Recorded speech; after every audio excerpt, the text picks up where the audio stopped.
Okay everyone, welcome back to the channel for another video on Gran Turismo 7, and I am back with our VR Sunday video where we take on a daily race in VR. And as you can tell, we're doing daily race A because we're having a look at the XJ220, which we will be using for today's video. Again, in VR you can take a good close look at these cars, and it is absolutely amazing when you're walking around the car, and it looks absolutely lifelike, especially with the HDR that you see through the headset.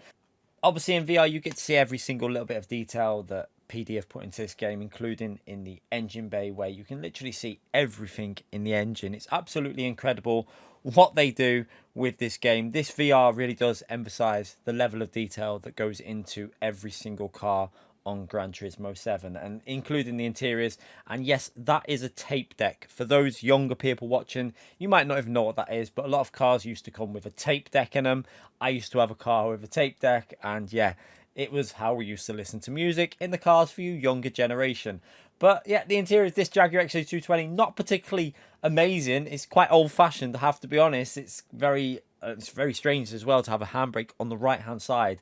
That kind of a bit weird, obviously, because there was nowhere to put it on the left, I presume, so they've had to put it on the right there. But pretty good for some handbrake turns, probably, if you were driving this car. But yeah, let's go into the race anyway. We're going into Daily Race A in PSVR 2, and we're starting from the back of the grid for our first race on this combination. Now, we're going in with zero practice, basically. I think I did about one lap just in VR just to get used to it, and we're going from the back of the grid for the first race, obviously, where we're not really confident in it. So first of all, try and be careful into turn one. We're not going to go for any massive sends here. This car's not got the best brakes. A little bit of chaos in front of us there. We're trying to avoid that, which we just about managed to do. We can see a lot of cars going wide. There's cars with penalties as well. So we're going to gain a few positions here, as it looks like one car has managed to hit another car. As he hits into another car there with the 2-second penalty. This car does tend to understeer quite a lot, so it is very easy to actually understeer into people anyway with this car. So some of the contacts will not be deliberate, but yeah, a little bit of a contact there. 2-second penalties. We're going to get a few positions. Going nice and early onto the brakes here. We don't want to kill anyone in VR, so taking it very cautious on our opening lap in this combination with the Jaguar XJ220. Now, one thing I will say straight away, as I always say with road cars in VR, this game just seems to really improve in VR with road cars. Something about the handling that just feels better. Judging the apex, it seems better in VR with road cars.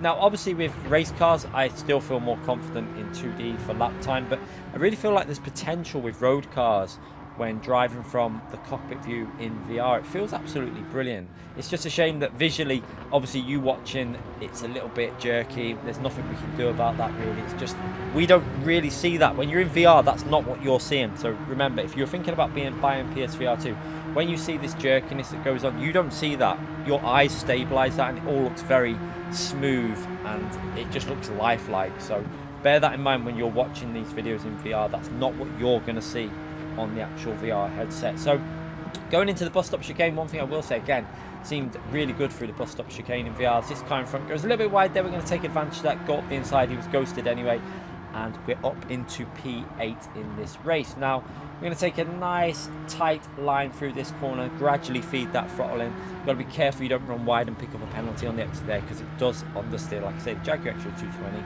it does tend to understeer quite badly, and it hasn't got the best brakes either.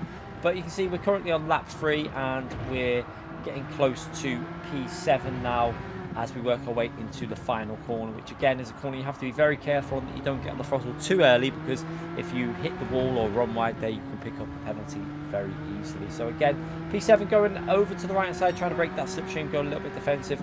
We're just going to break on the 400 board there and try and slow this car down and try and get a strong exit from this corner, see if we can go for a move. Now, unfortunately, onto the throttle a little bit too early there, and we're going to pick up a penalty as we have a little bit of chaos. The orange car, I panicked there in VR. I have to say, I thought the car was not going to on-go, so I had to kind of miss the apex. That's give the ability for that car to go up the left-hand side and kind of squeeze us a little bit, but I don't think he had much choice there, because I had to go off the racing line just in case that orange XJ220 on ghosted on us. But yeah, we're going to drop back down to P8. We've got a penalty as well to take, and there's a little bit of chaos going on in front of us there. As you can see, a car's gone a little bit wide over the grass, hits another car, and again, inches. That felt like inches away from colliding with the silver car there on the right hand side. So yeah, intense in VR, I have to say. A lot of chaos going on. We've got a penalty up in front, but he's not going to take it this lap. We're taking our penalty this lap, and we're still in P7 now. So we've managed to gain positions amongst all that chaos, and we've got a car that's going to have to take a penalty in a moment. So into this final corner here, you can see the P6 is going to go for a move. He tries to go for an undercut. We go around the outside, and he just, I don't really know what he did there, but he just absolutely floored it and pushed us right into the wall there. So yeah, was not expecting that in VR. Big hit on the side.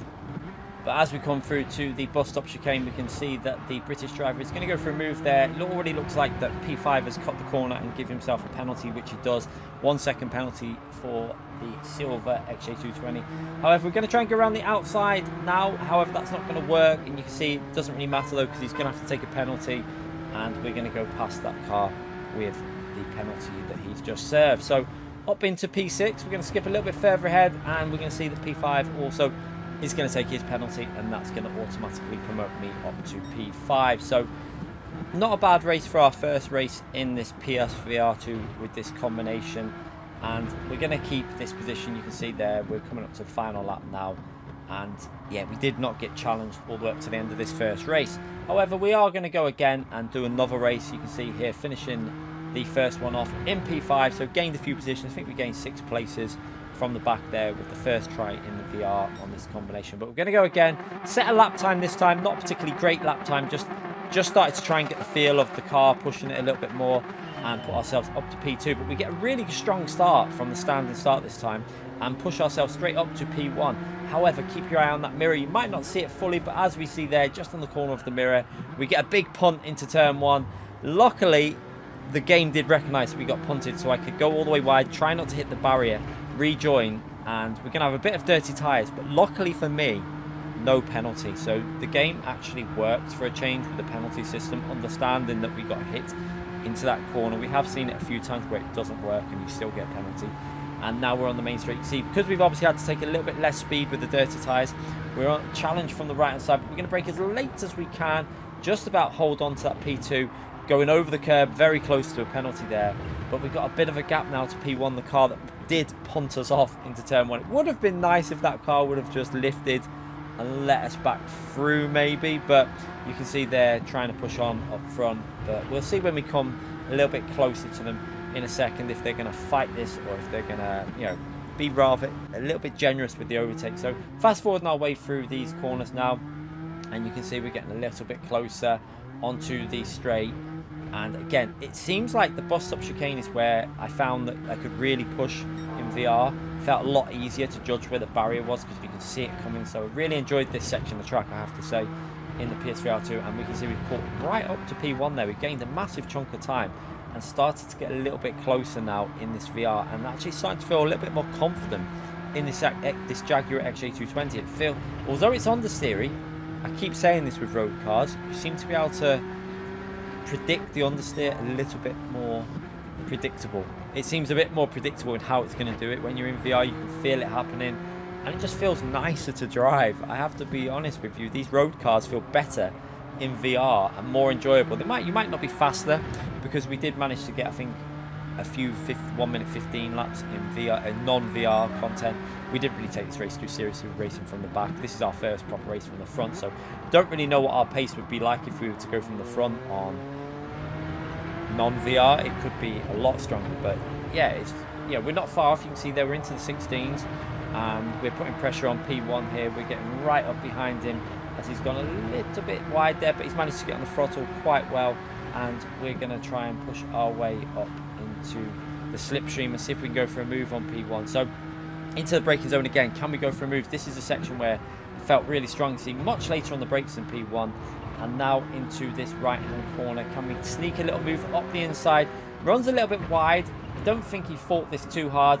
We see the gap and up the inside. And P1 is just going to tuck up behind us there. So, yeah, maybe P1 didn't really fight us too hard there. And maybe just let me through. I'm not sure. Maybe felt a little bit guilty about the punt that happened on turn 1. Not too sure. But we still took advantage of that move and put ourselves into P1. Now, from here, I was able to push on and get myself a really big lead.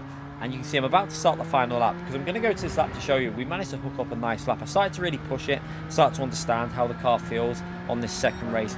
and we're going to show you a lap. You see there, going over with a 16.3, not a particularly amazing lap, but this next lap, much better lap, getting it into the apex, using that first gear to really engine brake the car. It's a bit glitchy on the game, I do know that, and it shouldn't really be allowed, but we're going to take advantage of it because it's faster. And through these corners, you can see really getting up onto the curbs, really helps your line through there and enables you to get on the throttle nice. And it could have been a little bit better through there. I did have to give it a little lift off the throttle, but overall not too bad.